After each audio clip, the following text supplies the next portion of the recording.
Hola, ¿qué tal? Muy buenas tardes. Me da mucho gusto estar nuevamente con ustedes.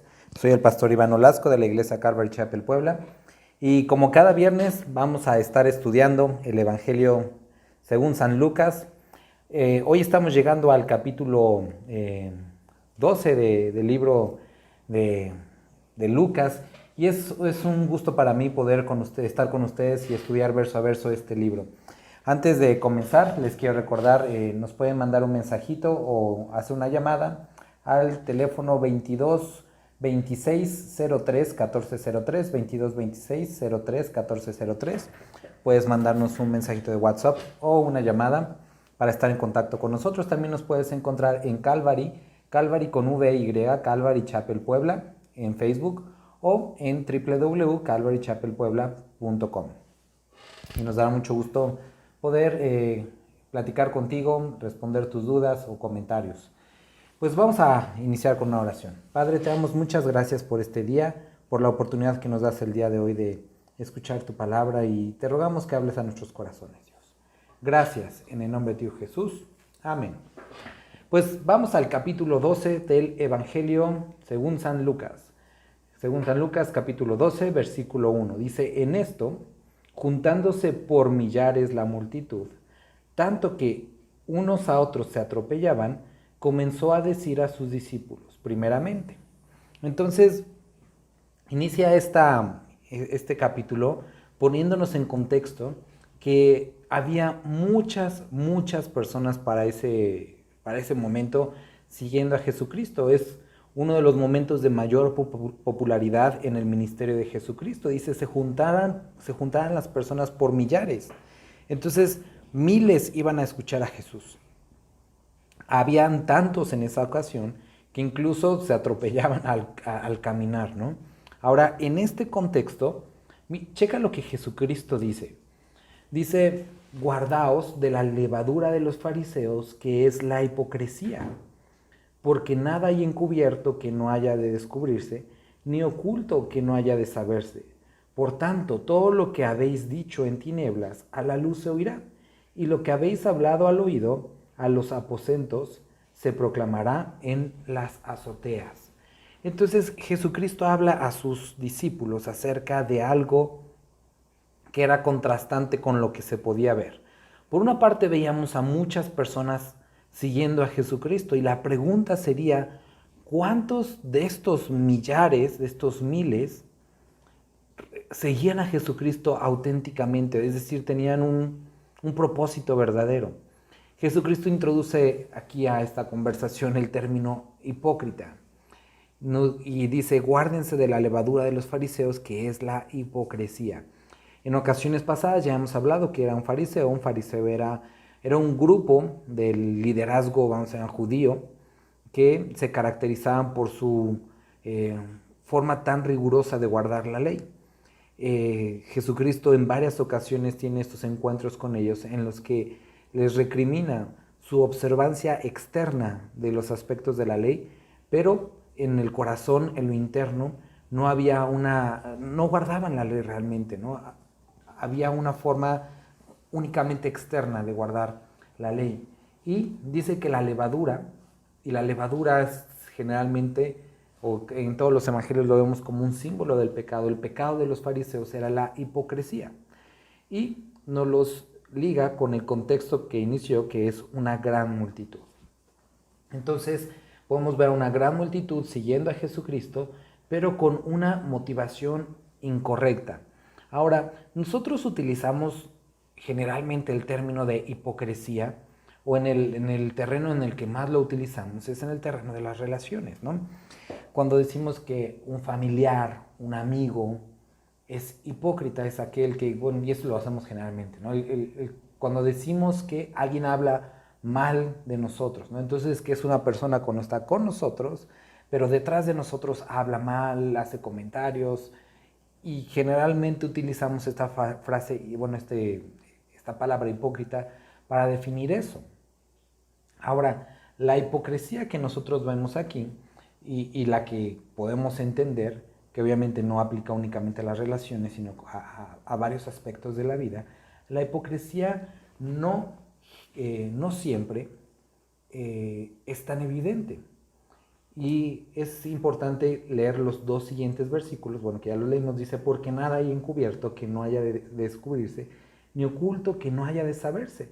Por tanto, todo lo que habéis dicho en tinieblas a la luz se oirá, y lo que habéis hablado al oído en los aposentos se proclamarán en las azoteas. Entonces, la hipocresía que nosotros encontramos aquí es mucho más profunda. Tiene que ver con la motivación, con las intenciones, eh, las verdaderas intenciones. Entonces, una persona hipócrita no es únicamente aquella que habla mal de ti cuando no estás, sino puede ser también aquella que en todo tiempo habla bien, que en todo tiempo es servicial, que en todo tiempo está ahí, pero su intención no es sincera para contigo. Puede ser que tenga la intención de obtener algo, de utilizarte como un escalón, como pues, más para subir, para obtener algo. Y eso también es hipocresía. La hipocresía nosotros la podemos ver en la política, podemos encontrar hipocresía en los lugares de trabajo. Y es interesante, ¿no? Que generalmente, y bueno, también obviamente en las iglesias podemos encontrar hipocresía, ¿no?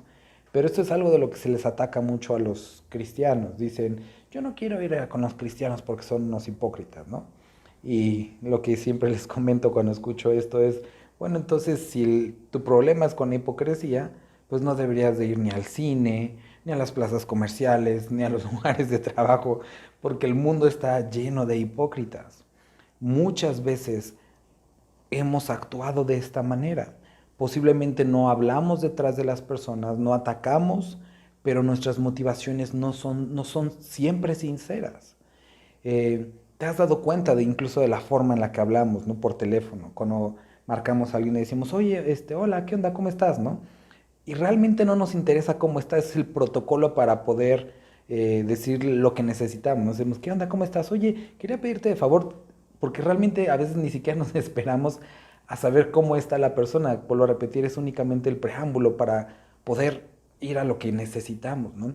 Entonces nos damos cuenta que la hipocresía no es, vuelvo a repetir, no es únicamente aquella que ataca deliberadamente, sino aquella que también esconde sus verdaderos motivos o intenciones. Y aquí Jesucristo nos dice algo, que no hay nada encubierto que no haya de descubrirse. Ahora, esto de lo cual está hablando aquí, no necesariamente tiene que ver con que tú te enteres quiénes a tu alrededor son hipócritas, porque hay ocasiones en las que definitivamente no nos enteramos. Hay veces en las que nos enteramos hasta ya muy demasiado tarde, pero bueno, aún así nos enteramos. Pero hay ocasiones en las que muere la persona y nunca se entera de que había hipocresía alrededor de ellos, ¿no? O quién era hipócrita, ¿no? Ha pasado, ¿no? Lo podemos ver en nuestra historia, ¿no? Aquellos que durante mucho tiempo reconocíamos como héroes, después hay una investigación y nos damos cuenta que no eran los verdaderos héroes históricos que consideramos, sino eran los villanos, ¿no? Y aquellos que consideramos durante mucho tiempo como villanos, después de investigaciones podemos descubrir que realmente fueron las víctimas. Entonces, no siempre a los ojos de las personas podrá ser descubierto el hipócrita. Y vuelvo a repetir, no siempre. Pero ¿de quién está hablando aquí? Dice, más os digo, continúo leyendo versículo 4, más os digo, amigos míos, no temáis a los que matan al cuerpo y después nada más pueden hacer. Pero os enseñé a quién debéis temer. Temed a aquel que después de haber quitado la vida, tiene poder de echar en el infierno. Sí, os digo, a este temed. Ahora, por si estabas adelantando y te pensando que este es el diablo, no. El diablo no tiene poder para echar a nadie al infierno. No está hablando del diablo. Ahorita vamos a ahondar en esto. Pero para que podamos entender este asunto de la hipocresía y de quién está hablando, es que la hipocresía está plenamente descubierta a los ojos de Dios.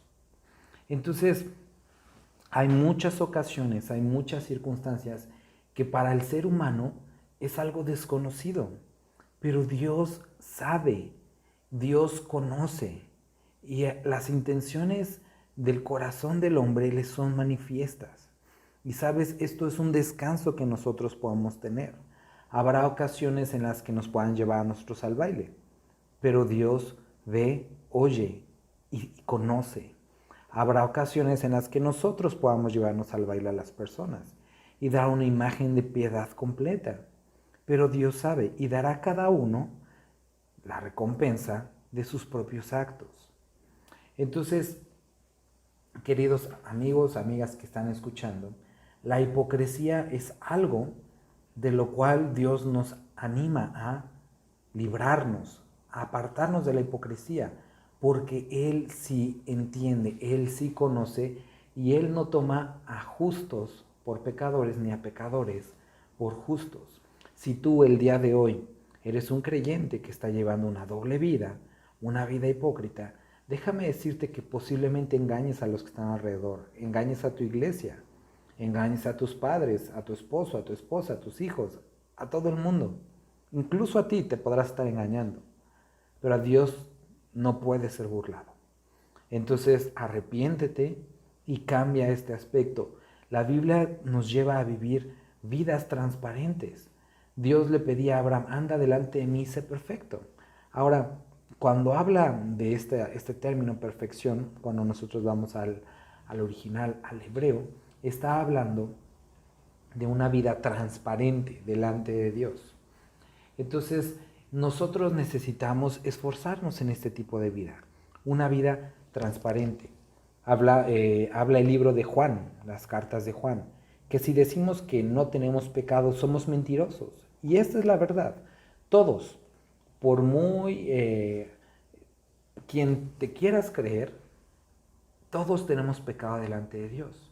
La diferencia está en esto, en aquellos que saben de su pecado y permanecen en pecado, los hipócritas que saben de su pecado pero ocultan su pecado, y de los cuales Dios agrada, aquellos que tienen pecado pero se acercan a la gracia de Dios y se arrepienten y buscan no permanecer en este pecado, se esfuerzan en la gracia de Dios y en su misericordia para alejarse de su pecado.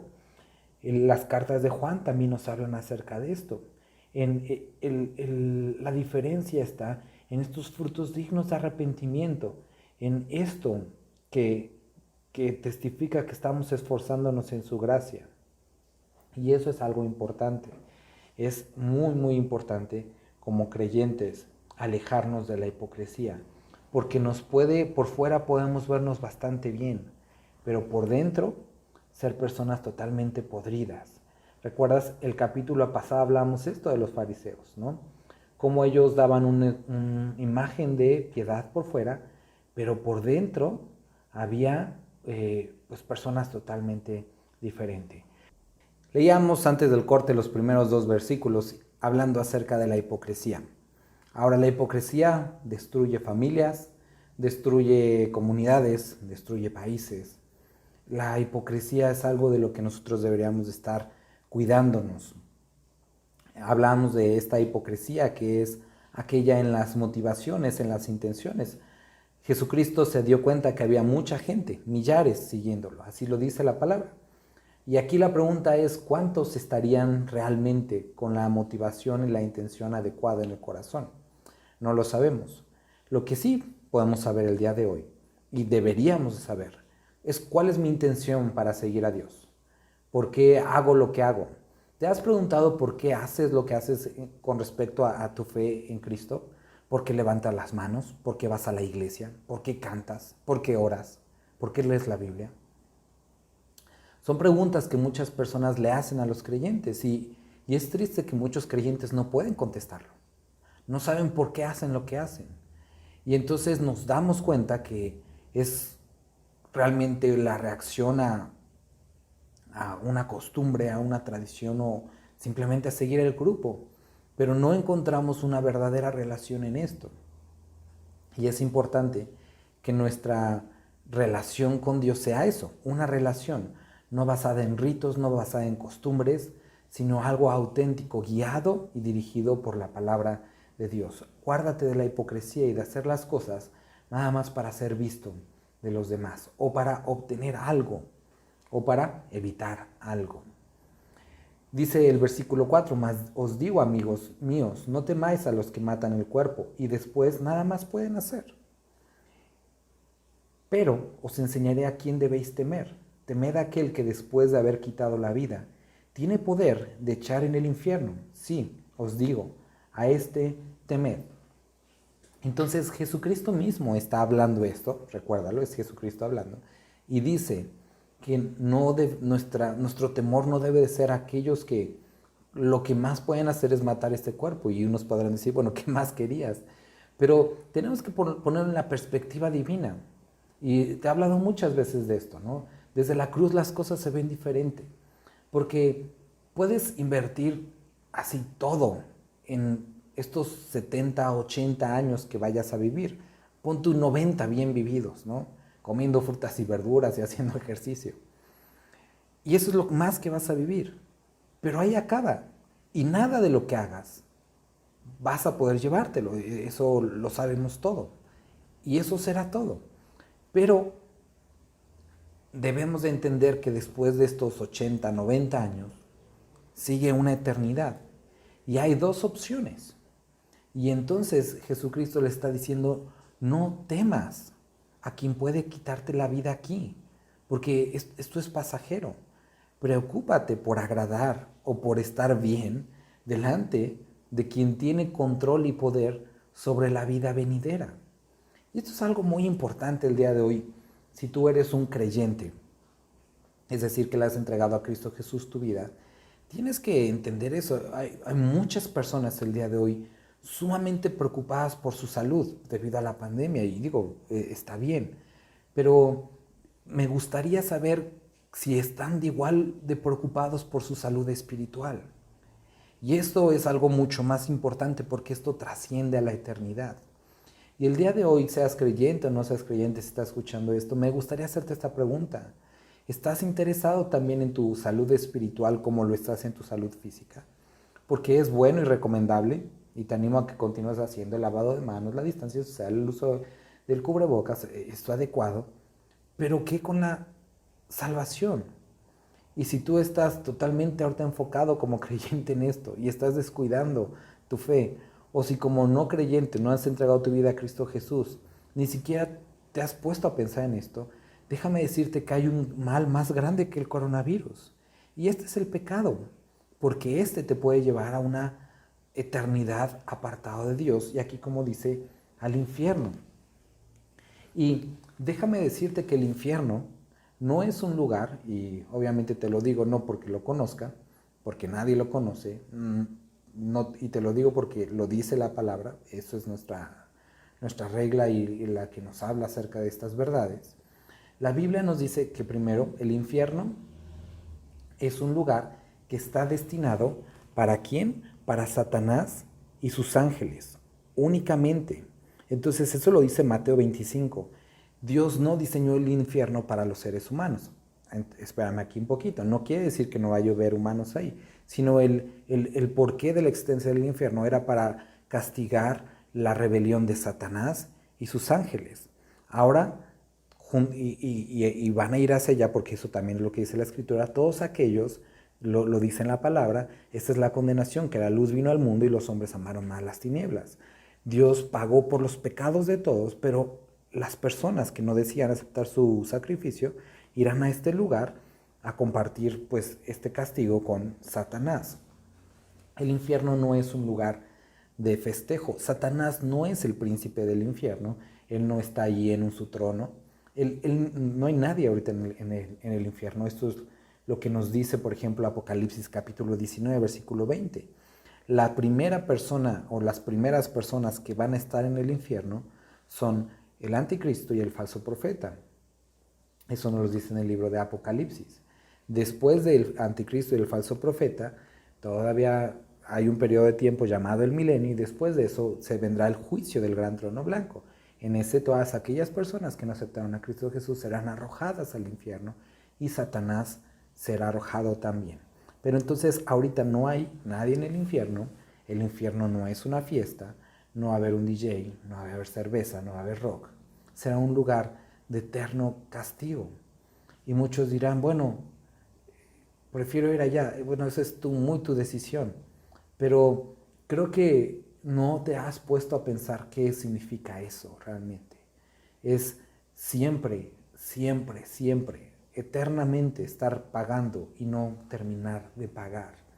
Entonces, el infierno está reservado para Satanás y sus ángeles. Job 21 nos habla de esto. Segunda de Pedro capítulo 3 nos habla de esto.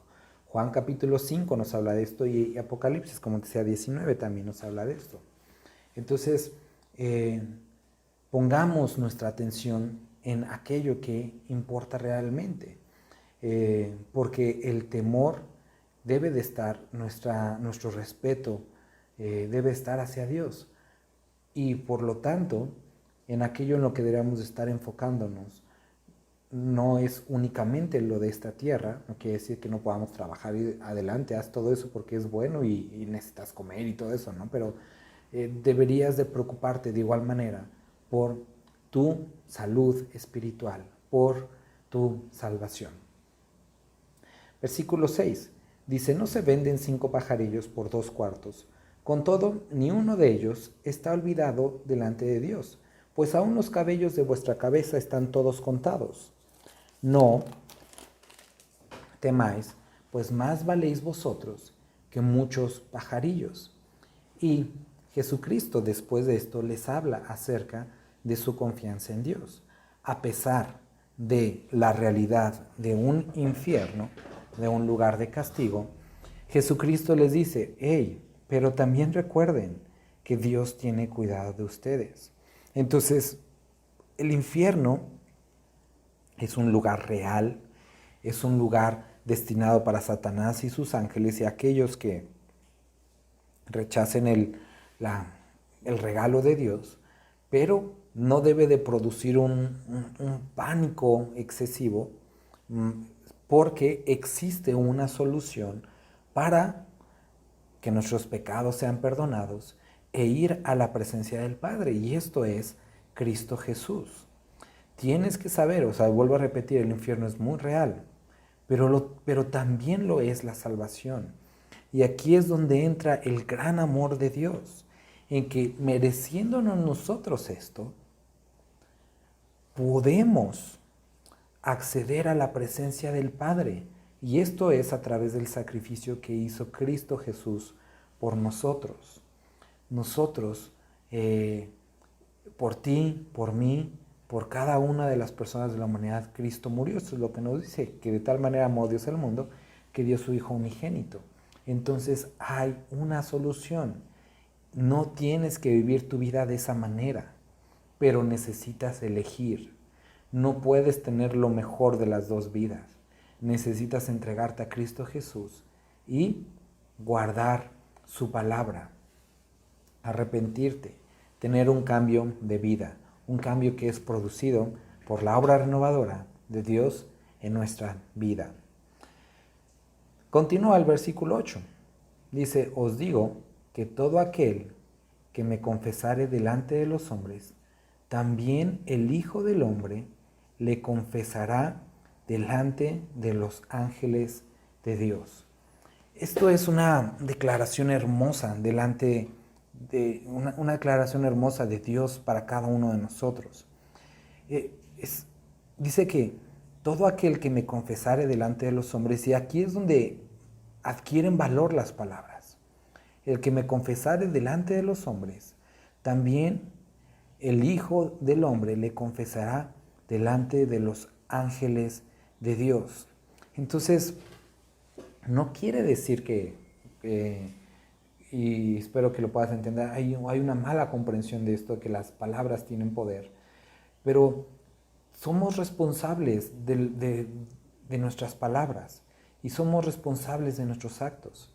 Hay una confesión pública delante de los hombres, una aceptación de Dios, tiene recompensa. También lo tiene, y esta responsabilidad, el negar a Dios delante de las personas. Entonces, si tú eres un creyente que te da pena que los demás sepan que eres creyente, yo he encontrado dos razones persistentes. Una es porque tu vida no es lo que dice ser, porque hay hipocresía. Entonces dará pie para que las personas se den cuenta quién eres realmente. Por eso no dices que eres creyente. Y la otra es porque realmente no has entendido quién es Dios y cuál es su propósito para tu vida. Si entendieras quién es Dios, su misericordia, su amor, no callarías. Todo el tiempo estarías hablando de lo que Él hizo por ti y lo que Él es para ti. Un amor tan grande no se debe y no se puede esconder. Cuando alguien está enamorado, y creo que, bueno, si has estado enamorado, lo has experimentado, cuando realmente estás enamorado de alguien, es evidente, las personas aún sin saber se dan cuenta y te dicen, algo raro tienes, y buscas la oportunidad para hablarlo, ¿no? Es exactamente lo mismo con Dios. Leíamos antes del corte, os digo que todo aquel que me confesare delante de los hombres, también el Hijo del Hombre lo confesará delante de los ángeles de Dios. Mas el que me negare delante de los hombres será negado delante de los ángeles de Dios. Entonces, recuerda, iniciamos este capítulo hablando acerca de la hipocresía. Los primeros 3 versículos habla de la hipocresía. Los siguientes versículos habla de que Dios conoce la hipocresía. Puede ser no evidente para los hombres, pero delante de Dios es evidente. Nos dice, no tengas miedo a los hombres que pueden quitar la vida, sino a Dios, al que puede, realmente no solamente quitar la vida, sino mandar a alguien al infierno.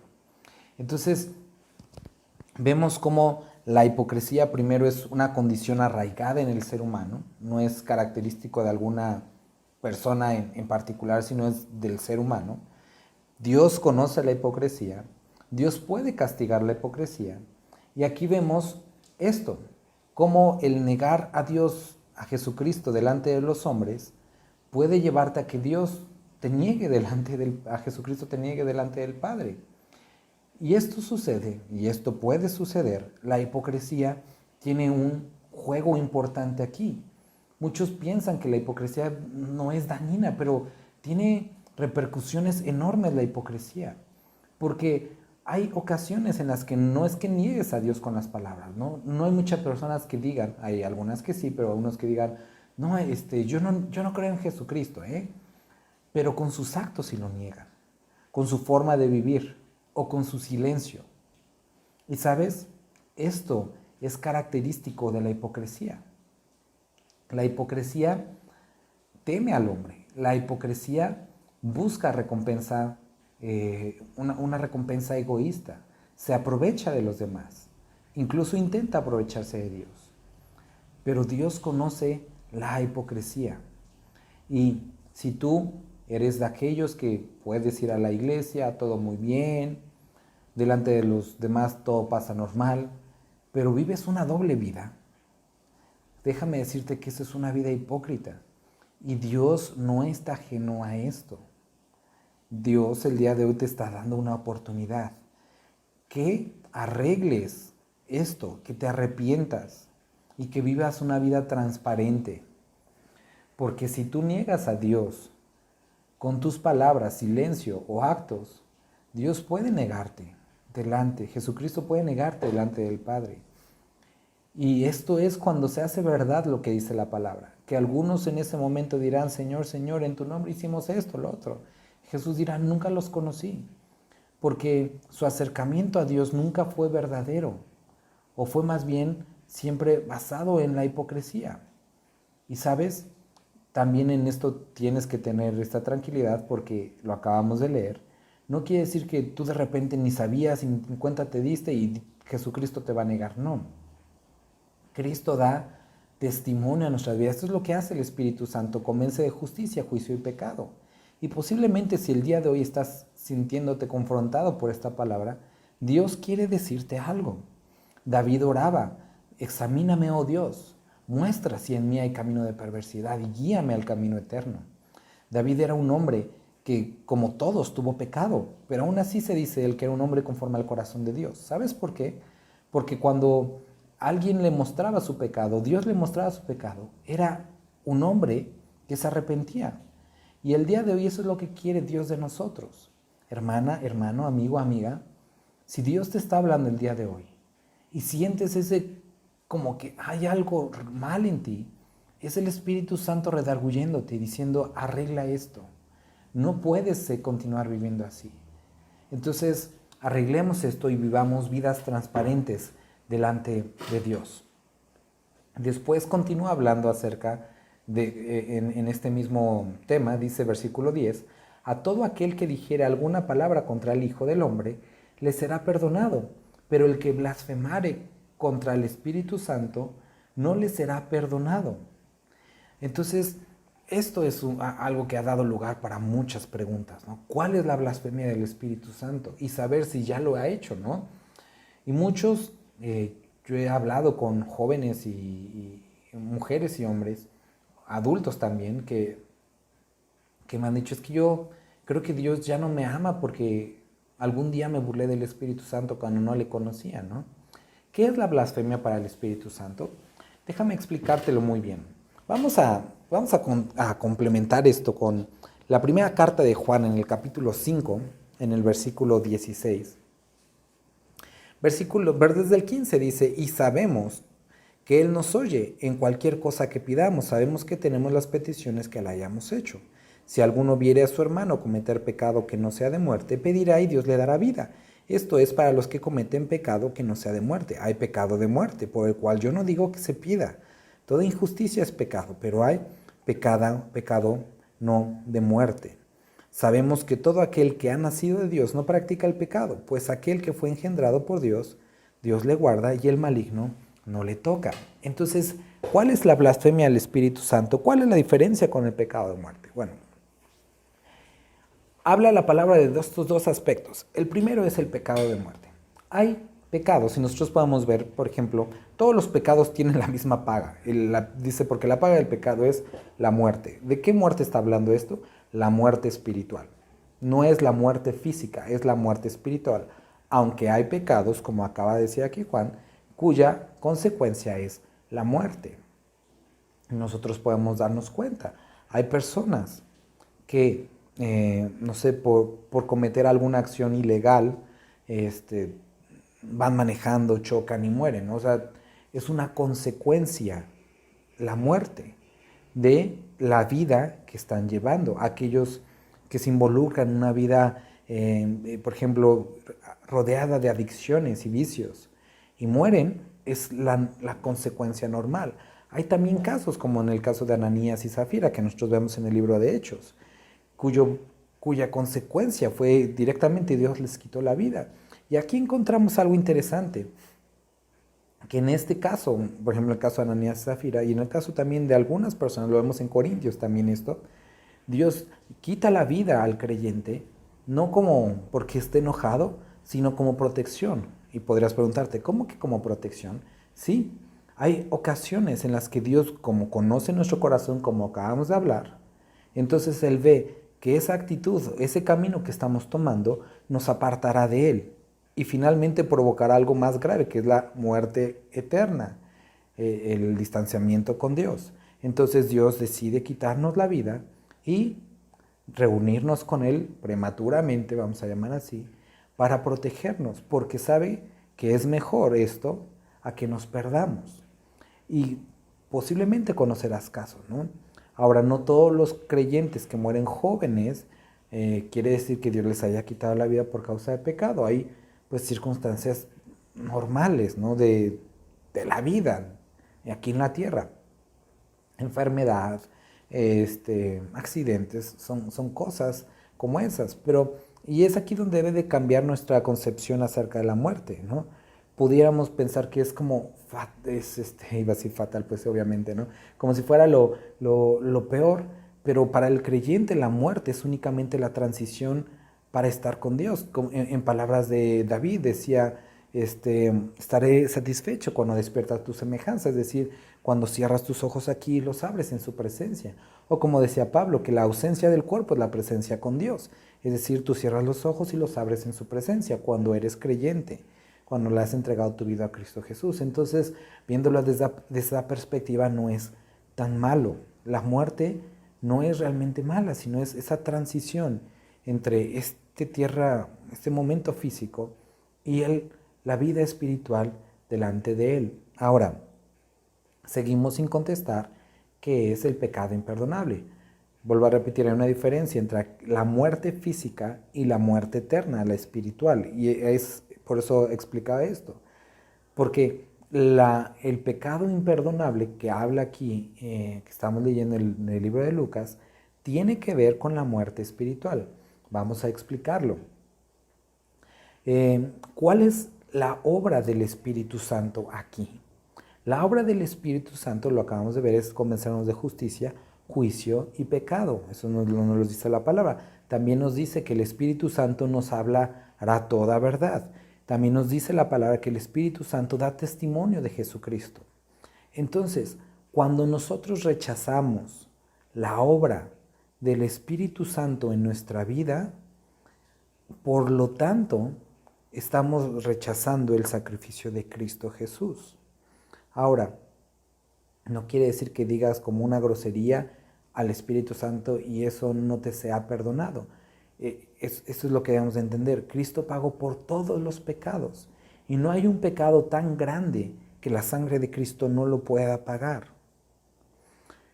De lo que habla aquí es de una actitud reiterada de negar el sacrificio de Cristo Jesús y por lo tanto negar la obra del Espíritu Santo.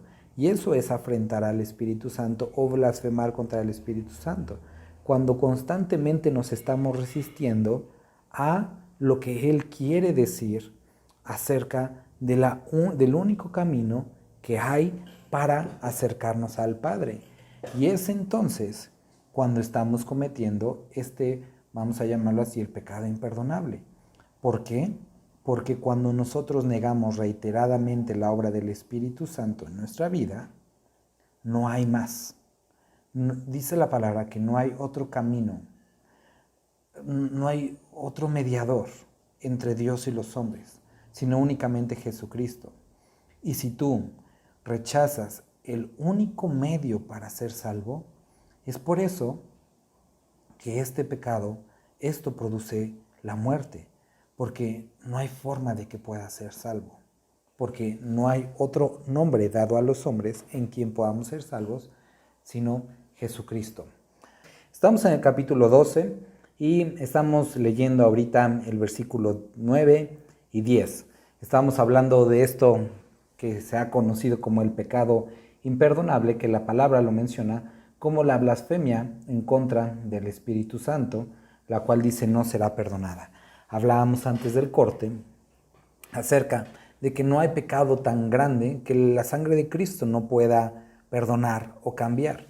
De lo que habla o lo que es la blasfemia del Espíritu Santo es esta actitud reiterativa de negar la obra del Espíritu Santo en nuestra vida, lo cual afrenta al Espíritu Santo y produce esta blasfemia al Espíritu Santo, que es, bueno, ya lo dije, negar constantemente la obra del Espíritu Santo. ¿Cuál es la obra del Espíritu Santo? Convencernos de pecado, de justicia y de juicio. Es decir, hacernos ver nuestra condición y acercarnos a Cristo Jesús. Debido a que no hay otro nombre dado a los hombres en el que puedan ser salvos y que no hay otro camino. Jesucristo dijo, yo soy el camino, no uno de los caminos, sino el camino, la verdad y la vida. Debido a que no existe otra verdad, entonces, si no es a través de Cristo, si no escuchamos lo que el Espíritu Santo quiere traer a nuestra vida, entonces no hay otra forma. Jesucristo oraba de esto en el huerto. Hay otra forma, si hubiera otra forma, pero no lo hay. No hay otra forma, no hay otro medio, es a través de Cristo Jesús. Y cuando nosotros, vuelvo a repetir, perseveramos en esta condición, es cuando llegamos a este punto de blasfemar en contra del Espíritu Santo y por lo tanto no hay forma de que podamos ser salvos. ¿Cuándo se sella esto? Bueno, cuando la persona muere. Cuando la persona muere en esta tierra, ya no habrá forma para que él o ella puedan ser salvos después. Es importante por eso que el día de hoy Si Dios te está hablando de algo que Él quiere que tú hagas, que Él quiere que tú cambies, le hagas caso y no perseveres en tu maldad, en tu pecado, porque Dios nos pide, y eso es algo bien interesante. Nosotros lo podemos ver en el libro de Ezequiel, también en el Nuevo Testamento, pero en Ezequiel dice que Él no quiere la muerte del impío, sino Él quiere que se arrepienta y sea salvado. Nosotros encontramos en el Nuevo Testamento que la voluntad de Dios es que nadie se pierda, sino que todos procedan al arrepentimiento. Ahí es cuando vemos realmente el amor de Dios, en su insistencia hacia cada uno de nosotros para que accedamos a la salvación a través de su Hijo Jesús. Necesitas aceptar lo que Él ha hecho por ti, pedir perdón, arrepentirte, pedirle que venga a tu vida, hacerlo tu Señor y Salvador, y entonces empezar a vivir de acuerdo a su palabra para poder crecer en Él. Pero mientras nos mantengamos rechazando lo que Cristo hizo en nuestra vida, no hay forma de que podamos ser salvos. En otras palabras, y en palabras del Nuevo Testamento, esta es la condenación, que la luz vino al mundo y los hombres amaron más las tinieblas. Entonces, debido a que los pecados han sido perdonados, espero me entiendas bien, no quiere decir que Dios esté bien con eso, sino realmente las personas no se van al infierno por tomar, por fumar, por drogarse, por robar. Se van al infierno o reciben la condenación porque Dios envió a alguien para perdonar todo esto y es su Hijo. Y los hombres prefirieron más las tinieblas. Entonces, el día de hoy te animo a que si has escuchado su voz y el Espíritu Santo te ha dado testimonio acerca de algo en tu vida que no está bien, sea la hipocresía como hablamos al inicio, o cualquier otro pecado, arrepiéntete. Ahora, no de una forma como hablamos al principio, una forma hipócrita, sino una buscando realmente agradarle, una de corazón. Y entonces, recuerda, el arrepentimiento no es simplemente un lo siento, sino es un cambio de vida. Si vas hacia allá, ahora vas al lado contrario, es un cambio de 180 grados. Es tomar una decisión, pero una dirección totalmente diferente. Y terminamos con estos dos versículos. Dice, cuando nos trajeran a las sinagogas y ante los magistrados y a las autoridades, no os preocupéis por cómo o qué habéis de responder, o a qué habéis de decir, porque el Espíritu Santo os enseñará en la misma hora lo que debáis decir. Entonces Jesucristo les dice, si los llevan enfrente de cualquier persona a declarar por causa de su fe, no se preocupen de lo que van a decir. Y nota que los cristianos no estaban preocupados porque los llevaran, sino cómo dar buen testimonio. Y creo que aquí podemos encontrar una doble aplicación tanto para estas circunstancias como circunstancias como las que estamos hablando. Si el día de hoy Dios te ha hablado a tu corazón y tú dices, bueno, pero ¿cómo le hago? Habla con Dios, ponte a cuentas con tus propias palabras. No existe una fórmula o una oración mágica. Simplemente entrégale tu vida, pídele perdón por tus pecados, dile que venga a tu corazón y que te haga una nueva persona. Y Él lo va a hacer con su poder y te apuesto, porque lo dice la palabra, no porque lo digo yo, que Él tiene el poder para hacerte una persona nueva, totalmente diferente, cambiada por Dios y útil para toda buena obra. Vamos a orar. Padre, muchas gracias por la oportunidad que nos diste el día de hoy de escuchar tu palabra. Gracias porque constantemente estás hablándonos. Te rogamos que nos ayudes a no permanecer en nuestro pecado, sino a que podamos ser dóciles a tu voz y llegar al arrepentimiento. Te agradecemos, Padre, por lo que puedes hacer. Te pido por aquellos que han sido conmovidos por tu palabra, que puedan proceder al arrepentimiento y que se acerquen a ti. Convence sus corazones, transfórmalos y permíteles y dales paz, gozo, que únicamente pueden y provienen de ti, Padre. Bendito eres, en el nombre de tu Hijo Jesús. Amén. Pues me dio mucho gusto poder estar contigo el día de hoy. Te recuerdo nuestro teléfono para mandarnos mensajitos de WhatsApp o una llamada 22 26 03 14 03. 22 26 03 14 03. También puedes contactarnos a través de Facebook como Calvary con V e Y, Calvary Chapel Puebla, o en nuestra página de internet www.calvarychapelpuebla. Puedes encontrar tanto en Facebook como en nuestra página de internet. Tenemos varios estudios bíblicos verso a verso. Tenemos, pues básicamente varios libros de la Biblia. Los puedes descargar, escuchar en línea totalmente gratis. También tenemos en nuestra página de internet, en el área de recursos, algunos libros totalmente gratuitos para ti, no piratas. Tenemos todos los derechos, son libros que hemos escrito para ti con mucho cariño, para ayudarte en tu búsqueda de Dios y desarrollo personal. Si tienes dudas de cómo acercarte más a Dios, mándanos un mensajito y con gusto podemos platicar contigo. También si tienes alguna petición de oración, me gustaría poder orar por ti. Entonces, contáctanos y con todo gusto podemos platicar. Que Dios te bendiga y que tengas una excelente tarde. Recuerda, nos estamos escuchando la siguiente semana, viernes a las 5 de la tarde, para continuar nuestro estudio verso a verso en el Evangelio según San Lucas. Soy el pastor Iván Nolasco de la Iglesia Calvary Chapel y me dio mucho gusto estar contigo. Hasta luego.